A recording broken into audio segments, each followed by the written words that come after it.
day. This is the Reverend Marie Kirkland. Reverend Marie is the founder and spiritual director of the Living Aligned Virtual Ministry. Her community brings people together to experience the power of alignment through practical spirituality, inviting each person to live intentionally, deepen relationships, and live aligned and forward while doing their meaningful work in the world. Through her practice of living with an open heart, which she absolutely does, she inspires sacred conversations that lead to self-discovery, facilitates classes that evoke curiosity, and empowers individuals to navigate life's intersections in alignment. Great word. As the host of the podcast, Living Aligned, Living Forward, Reverend Marie, she interviews spiritual leaders who share stories and practices and lessons that have propelled them forward. Reverend Marie's sacred service extends outside of her virtual community, where she currently serves on several centers of spiritual living committees. Dedicated person.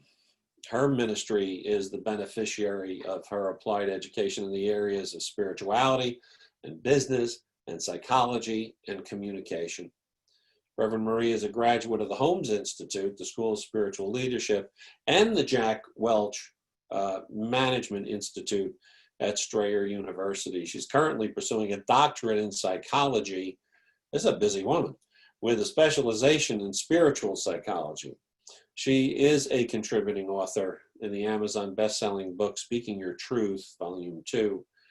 Her book, excuse me, Doing Less to Become More, is on its way. So we'll all have to look for that. So right now, it is time for Reverend Marie to take things over. And I will remind everyone, if you go from gallery view to speaker view, you will be able to see her up close and personal. Reverend Marie, it's all yours.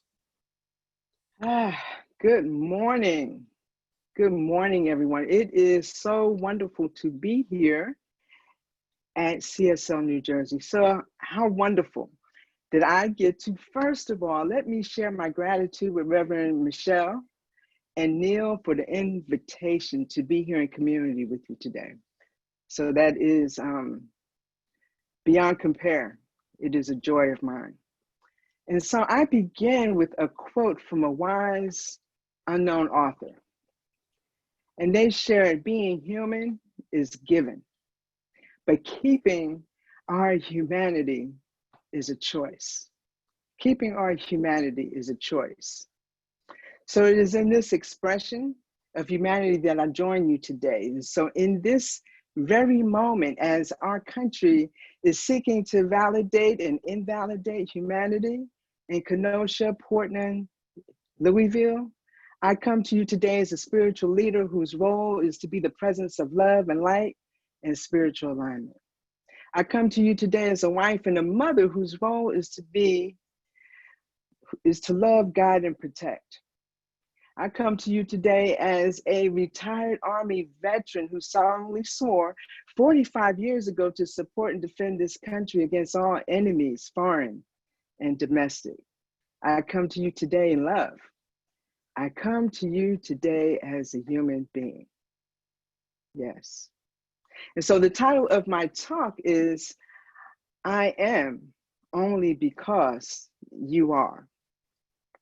So the African word for this concept is Ubuntu. In her book, Everyday Ubuntu, Mungi Ngame, she shares that the lesson of Ubuntu is best described in a proverb that's found in most African languages. And the translation is, a person is a person through other persons, right?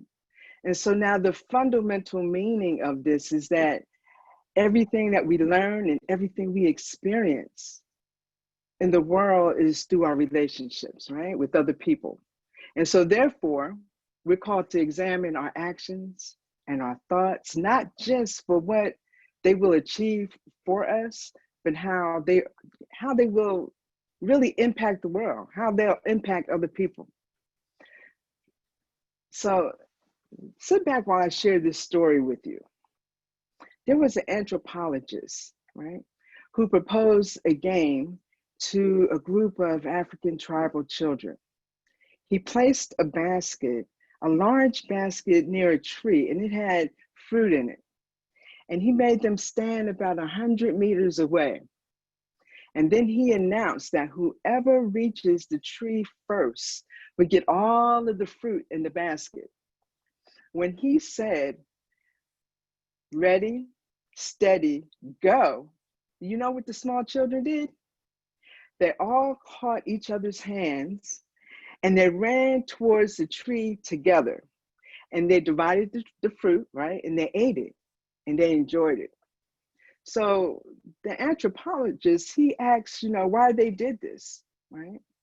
And they said, Ubuntu, right? Which meant I am because we are. And they shared, how can they be happy? How could one person be happy when all others were sad? And so they clearly understood, even if they could not put it in these exact words, but they clearly understood that a person is a person through other persons. Now, that is a story, and it's a story of African children, and you may think, well, that's a story far, far away, and it may have nothing to do with me, but we all have a story. And in fact, we all have plenty of stories, right? So I want to share a story that occurred about almost to the day that occurred in 2014, so about six years ago. And so a group of students met in Florida, and they were going on a spiritual retreat. And this was the first time that many of them met. And so they came from New York, they came from Canada, they came from Ohio, and yes, North Carolina. Some traveled from wherever they were in Florida. They came from all over. And they hadn't met each other, and they didn't know that at that time that they were beginning a journey, and for some continuing a journey that would last a lifetime. So as is done in most retreats, the beginning of most retreats, they began to build an altar of things that meant something to them. And there was one student, and beginning her very first year, and this was her very first retreat, she put a cardboard on the altar.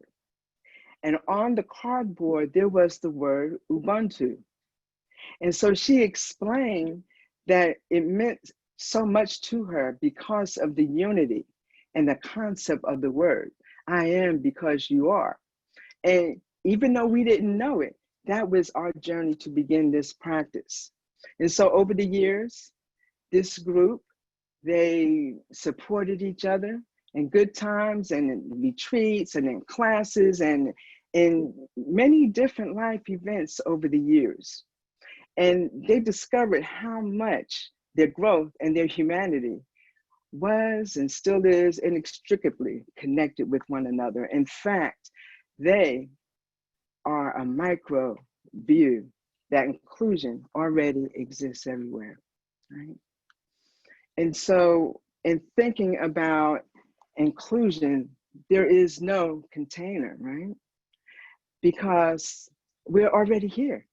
We are already here on this planet together today, right? Everyone. And so one of the things that will get into the way of us practicing Ubuntu, practicing this oneness with each other is a misunderstanding of the principle of oneness and the value of human life. You see, because sameness, oneness is not sameness, and unity is not uniformity. So our diversity lies in the expression of our humanity.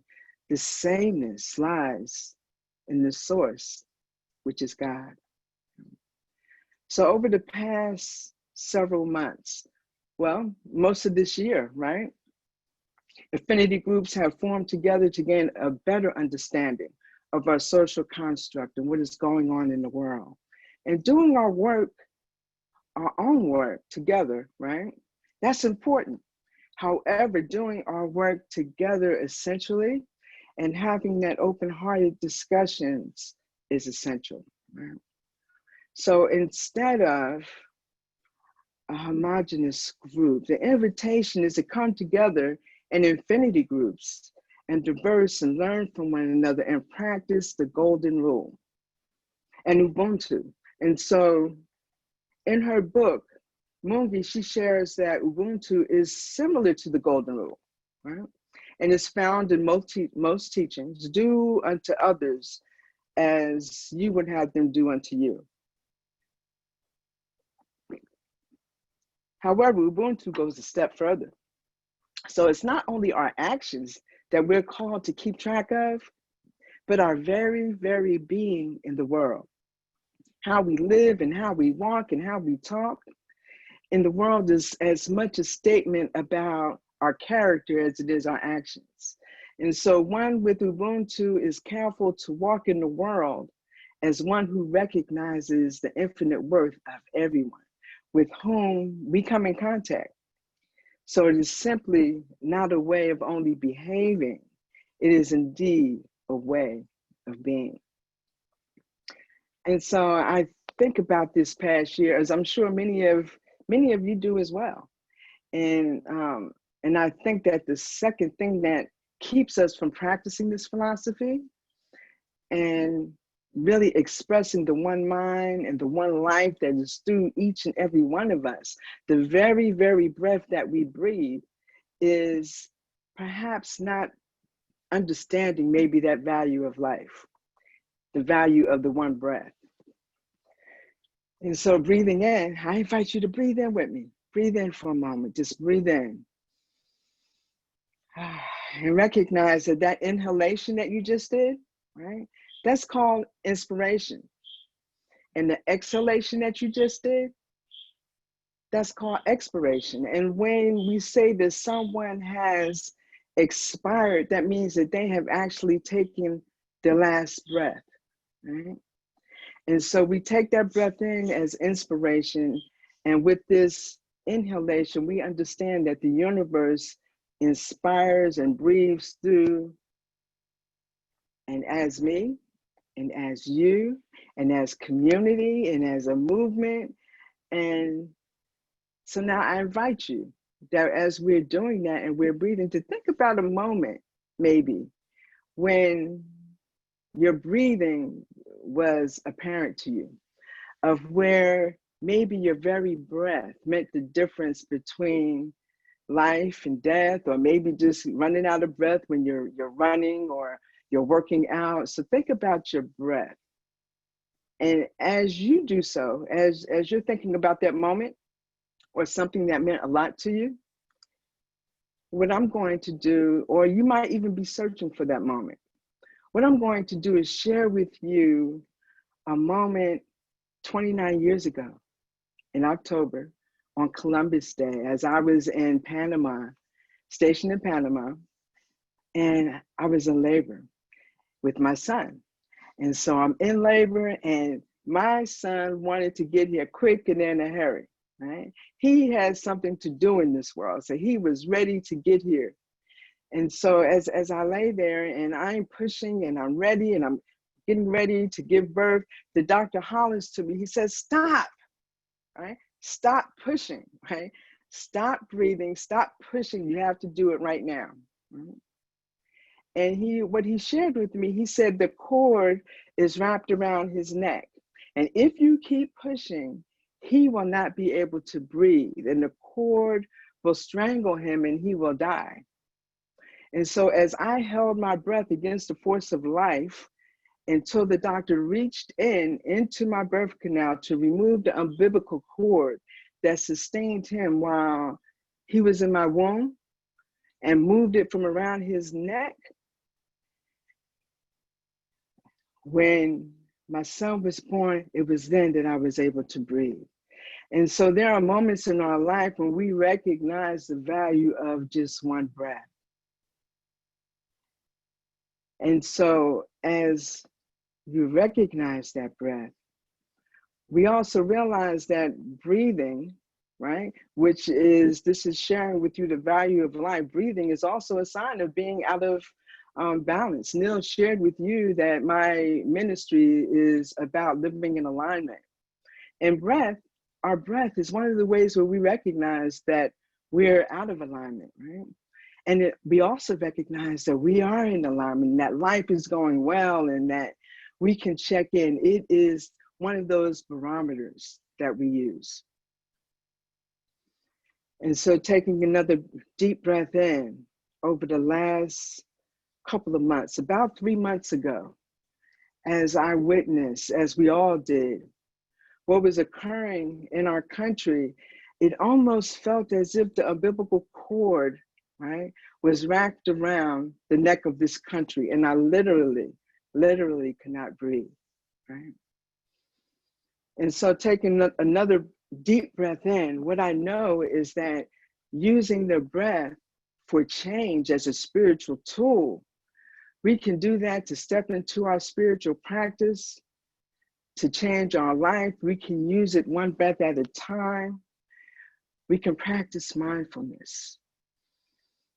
We can practice having a breath in between our conversations as we listen intently to one another and have these sacred conversations. We can simply allow and be and recognize that that is the one breath, the one life that sustains us and that gives us life. The third thing that may get in the way of living Ubuntu, right, is colorblindness.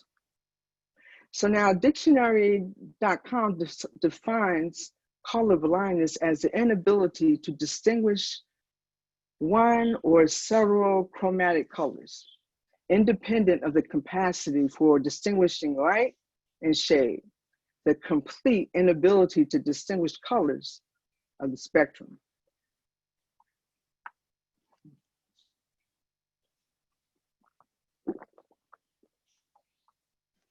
So as we take that in, I shared that seeking to live this type of life is really seeking to have a homogeneous experience. So, and this often shows up with well-meaning conversations that may be unknown. And it shows up like, I don't see color. It may show up in conversations and say, well, I don't see color. And I see everyone is the same. And, you know, while this is well-meaning and often comes from the heart, it is also a denial of what makes each and every one of us unique. As I look at each one of us here today, we are all unique manifestations of spirit, right? And so to see this and to feel this and to love this uniqueness is pure joy, it's love, it is living in the presence. And so I share that another way that color blindness may show up is to group people together. In my 63 years, I have been classified as a person, as colored, as Negro, as Black, as Afro-American, as African-American, and now BIPOC, Black and Indigenous people of color, right? And so think about that. What I invite us to do is, as we are recognizing each other and as we are honoring each other, for us, I spoke about the golden rule. So consider using the platinum rule.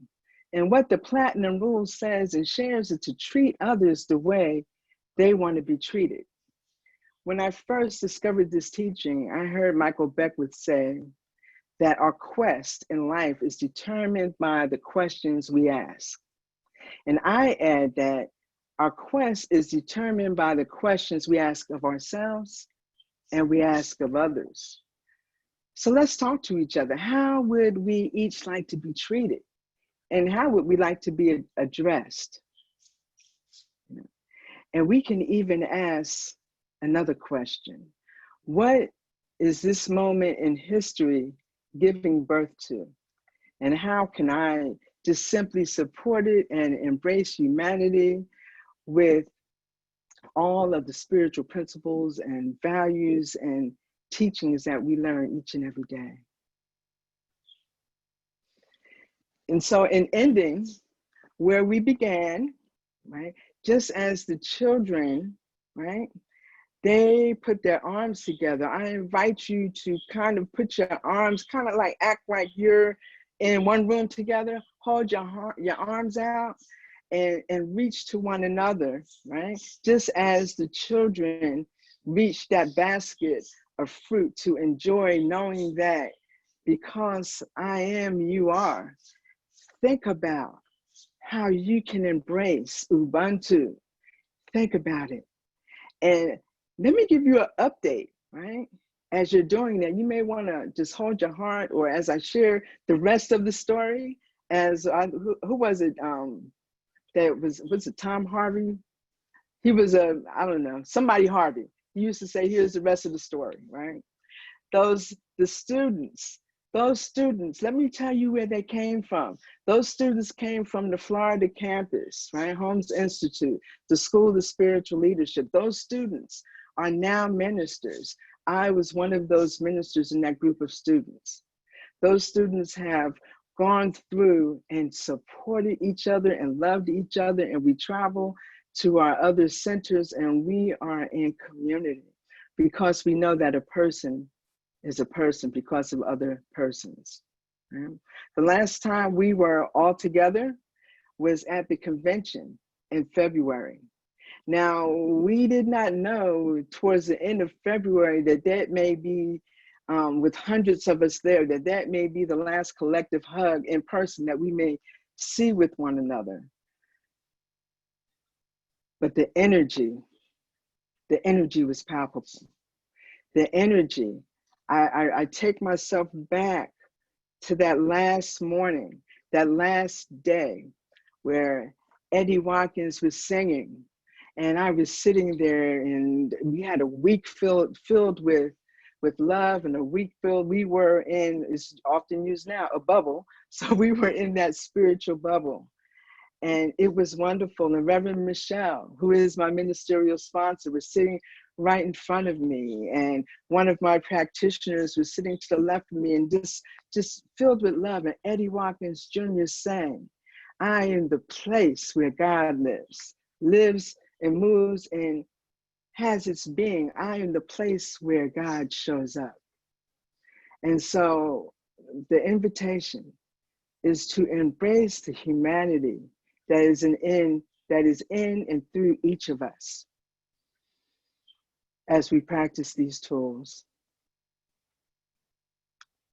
As we practice this tool and live right where God is as us, right here, right now. And so in a united state of consciousness, I invite you to just breathe in. And together, let us lean into our prayer today. And so as you breathe in and recognize that you are alive, it is the livingness of God, the livingness of life that allows us to embrace our humanity, that allows us to understand the healing presence is right where we are. We are being called to